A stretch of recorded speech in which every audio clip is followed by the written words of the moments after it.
We're back once more with the latest beta of iOS 12.2, this time beta 3. Welcome everyone, it is Andrew here from AppleInsider, and we have just finished installing the third beta of the upcoming iOS 12.2 update. We've already covered a bunch of changes in our first two videos, but in beta 3 we have even more changes. First up, by going into Settings, General, and then About. This new section on top is expanded from the past and includes things like the model name. It always had name and a bunch of this other information, but model name is new and gives you a better idea of the exact phone that you have other than just the kind of opaque model identifier.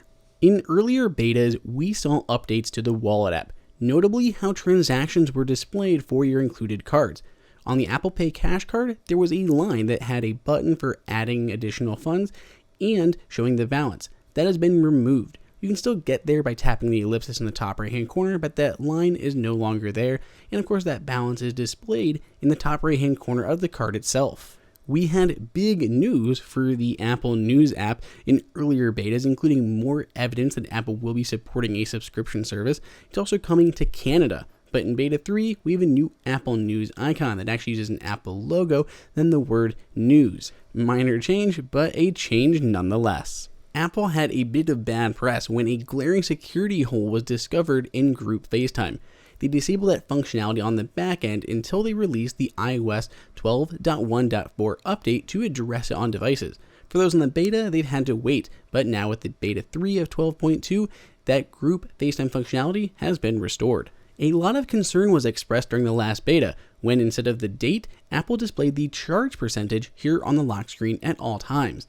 Well, that has been rectified, it has been reversed, it is now showing the date until you plug your phone in which point it will switch back to that charge status. 12.2 is bringing HomeKit TVs and other functionality to Apple HomeKit and iOS, but we also saw a redesigned remote widget inside of Control Center. It has been redesigned again, it is still full screen, you can choose your device from the top, whether an Apple TV or a TV set that includes HomeKit, but the buttons on the bottom have been laid out differently in a much better fashion. Another minor change we found is that in the Music app, when you go to play a music video, it no longer expands to full screen immediately. So what are you guys thinking so far of iOS 12.2? Have you taken the plunge into the public beta? Do you think it's stable? Let us know down below in the comments what your thoughts are and what other features you'd like Apple to include before we get to iOS 13 this summer. If you enjoyed this video, like it and hit that subscribe button. Also, check out our price guide, which makes it extremely easy to find the best deals on Apple products updated daily. Be sure to follow us on social media, and we'll see you in the next video.